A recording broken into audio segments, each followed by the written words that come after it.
હરિ ઓમ શ્રી કૃષ્ણ વંદે જગતગુરુ ધર્મ રક્ષતિ રક્ષત. કેમ છો મારા વાલા મિત્રો?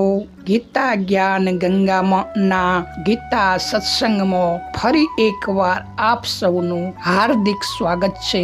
સૌને મારા જય શ્રી કૃષ્ણ, જય માતાજી, રાધે રાધે. મિત્રો, આજનો દિવ્ય શ્લોક ગીતા અધ્યાય 10 વિભૂતિ યોગ શ્લોક નંબર 42, જે આ અધ્યાયનો છેલ્લો શ્લોક છે. તો હવે આપણે આ પરમ જ્ઞાનમય અધ્યાયના અંતિમ પડાવ પર પહોંચ્યા છીએ. શ્લોક 42માં ભગવાન શ્રી કૃષ્ણ અર્જુનને અને આપણ સૌને એક એવું સત્ય સમજાવે છે કે જે બુદ્ધિના તમામ તર્કને શાંત કરી દેશે. તો મિત્રો, આપણી 7 સ્ટેપ પદ્ધતિથી આ શ્લોકની શરૂઆત કરીએ. સૌ પ્રથમ તેનું ગાન અને ઉચ્ચારણ. અથવા બહુનેતેનમ કી જ્ઞાતેન તવ અર્જુનમ વિષ્ટમ્યાહમિદમ કૃષ્ણમ મેકોસેન સ્થિતો જગત. અથવા હે અર્જુન, એ બહુ જાણવાથી તને શું પ્રયોજન છે? હું આ સંપૂર્ણ જગતને મારી યોગ શક્તિના એકમાત્ર અંશથી ધારણ કરી રહેલો છું. તો મિત્રો, આગળનો પોઈન્ટ, મુખ્ય વિષય વસ્તુ, આ શ્લોકનો સિદ્ધાંત શું છે? તો આ અધ્યાયનો મહાન નિષ્કર્ષ છે કે ભગવાન કહે છે કે મેં તને આટલી બધી વિભૂતિઓ ગણાવી, પણ એ તો માત્ર તને સમજાવવા માટે. હકીકતમાં આખું અનંત બ્રહ્માંડ મારા એક અત્યંત સૂક્ષ્મ અંશમાં સમાયેલું છે. બાકીનો તો હું આ જગતથી પણ પર અને અકલ્પનીય. મિત્રો, આગળનો પોઈન્ટ જોઈએ. સૂક્ષ્મ ચિંતન ગુઢાર્થ. તો એકાશેન સ્થિતો જગત.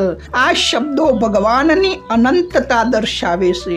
આપણે જેને વિશાળ બ્રહ્માંડ કહીએ છીએ તે ભગવાન માટે માત્ર એક અંશ સમાન છે. જેમ સમુદ્રનું એક ટીમ્પું એ સમુદ્ર નથી, પણ સમુદ્રમાં તે ટીમ્પું સમાયેલું છે, તેમ આ જગત ભગવાનમાં છે, પણ ભગવાન આ જગત કરતા કરોડો ગણા વિશાળ છે. કિમ જ્ઞાનેન તવ. ભગવાન અર્જુનને વધુ વિગતોમાં ગુંચવવાને બદલે શ્રદ્ધા અને અનુભૂતિ તરફ વાળે છે. મિત્રો, આગળનો પોઈન્ટ જોઈએ. મનોમંથન એટલે આ શ્લોકનો જાત સાથે પ્રશ્ન, કે આ શ્લોક આપણને નમ્રતાની પરાકાષ્ઠાએ લઈ જાય છે. જ્યારે આખું જગત ભગવાનના એક અંશમાં હોય ત્યારે આપણી ચિંતાઓ, આપણો અહંકાર અને આપણી સમસ્યાઓ કેટલી નાની હશે. આ વિચાર માત્રથી જ મન હળવું થઈ જાય છે. પરમાત્માની વિરાટતાનો અહેસાસ જ આપણને તમામ બંધનોમાંથી મુક્ત કરી દેશે.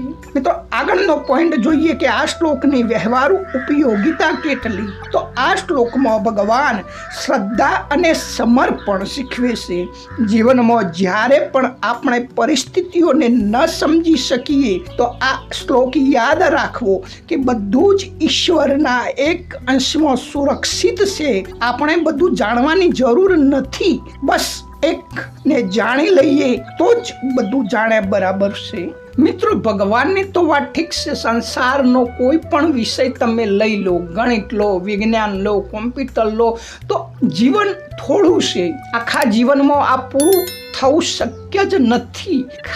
જેટલી આપણને જરૂરિયાત છે, જેટલું આપણા કામનું છે, જેટલું આપણા જીવનમાં ઉપયોગ કરી શકીએ, બસ એટલું જાણી લીધું, બસ એ મહત્વનું છે. એવી જ રીતે ભગવાન અહીં કહે છે કે તારે બધું જાણવાની જરૂર નથી. બસ ખાલી તું મને ફક્ત જાણી લે.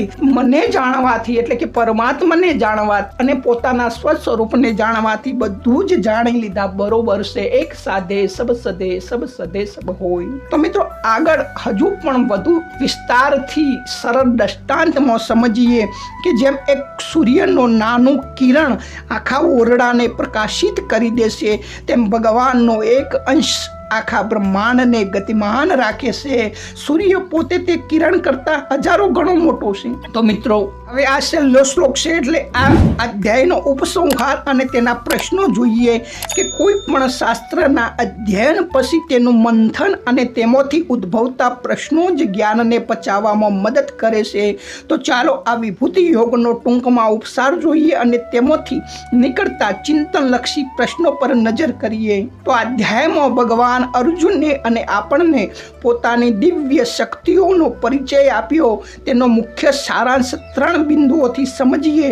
1. પરમાત્માની સર્વવ્યાપકતા. તો ઈશ્વર માત્ર મંદિરમાં નથી પણ પ્રકૃતિના શ્રેષ્ઠ તત્વોમાં, માનવીય ગુણોમાં અને સમયના પ્રવાહમાં વસેલો છે. પોઈન્ટ 2. દ્રષ્ટિ પરિવર્તન, કે જગતમાં જે કંઈ પણ અસાધારણ છે તે ઈશ્વરનું જ તેજ છે. આ સમજણ આપણને ઈર્ષ્યાથી દૂર કરી આદરમાં લઈ જાય છે. 3. પોઈન્ટ મિત્રો, અનંતતાનો સ્વીકાર, કે ઈશ્વર અને ઈશ્વરની દરેક વસ્તુ અનંત છે. હરિ અનંતા, હરિકથા અનંતા. તો અંતે ભગવાને સ્પષ્ટ કર્યું કે આ જગત એમના એક અંશમાં છે. એટલે કે આપણે ગમે તેટલું પણ જાણીએ તો પણ ઈશ્વર તો તેનાથી પર જ રહેવાનું. તો મિત્રો આ અધ્યાયમાંથી ઉદ્ભવતા મહત્વના પ્રશ્નો જોઈએ આપણા સ્વના મનોમંથન માટે કે આપણે આ અધ્યાયમાંથી શું શીખ્યા. તો આ અધ્યાયના ઊંડાણપૂર્વકના અભ્યાસ પછી આપણી સમક્ષ પોચ પાયાના પ્રશ્નો ઊભા થાય છે જેના પર વિચાર કરવો જોઈએ. પહેલો પ્રશ્ન કે જો ઈશ્વર જ બધું છે તો શુભ કે અશુભ એટલે કે નકારાત્મક બાબતોમાં ઈશ્વર કયો છે? ભગવાને સળ કરનારાઓમાં જુગાર એટલે કે ધૃતને પોતાની વિભૂતિ કહી તો શું એનો અર્થ એ થયો કે ઈશ્વર અનિષ્ટમાં પણ છે, કે પછી એ સૂચવે છે કે જગતનું કંઈ પણ પાસું તેની સત્તાની બહાર નથી? તો બીજો પ્રશ્ન થાય કે શ્રેષ્ઠતામાં ઈશ્વર જ કેમ? તો ભગવાને કહ્યું કે પર્વતોમાં હિમાલય શું, નદીઓમાં ગંગા શું, તો સામાન્ય પથ્થર કે ગંદા નાળામાં ઈશ્વર નથી? તો આ પ્રશ્ન આપણને શ્લોક 39 અને 42 તરફ લઈ જાય છે, જે સમજાવે છે કે મૂળ તો ઈશ્વર જ છે પરંતુ શ્રેષ્ઠતામાં તેમનું તેજ વધુ સ્પષ્ટ દેખાય છે. મિત્રો ત્રીજો પ્રશ્ન થાય કે વિભૂતિ જાણવાથી ભક્તિમાં શું પરિવર્તન આવે? શું માત્ર લિસ્ટ યાદ રાખવાથી ભક્તિ વધે કે પછી આ વિભૂતિઓને જોઈને આપણું મન વિસ્મયમાં ડૂબી જવું જોઈએ? ભક્તિ માટે ભગવાન મહાન છે એવો ભાવ કેટલો જરૂરી છે? મિત્રો ચોથો પ્રશ્ન થાય કે મૌન અને જ્ઞાનનો સંબંધ શું છે? તો ભગવાને પોતાની વિભૂતિમાં મૌનને રહસ્યમય જણાવ્યું. તો શું સત્ય હંમેશા શબ્દોથી પર હોય છે અને રહસ્યમય હોય છે?